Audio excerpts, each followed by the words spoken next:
Joining the two ends of binding on your quilt can be tricky, but here's a tip.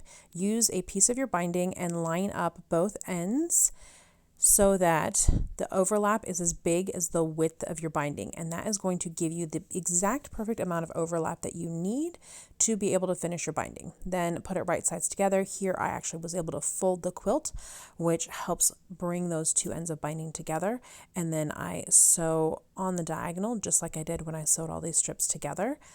Once you have that sewn, then you can trim off the excess. I usually do a double check before trimming off the excess, but I didn't do that this time. I was pretty confident in myself. Sometimes that's hubris, but in this case, it turned out just fine. I finger press that seam open, and then I go back to where I ended my stitching. I stitch over about an inch of what I already stitched, and then stitch all the way down, and then stitch about an inch over the beginning of the stitches, and my binding's on the quilt.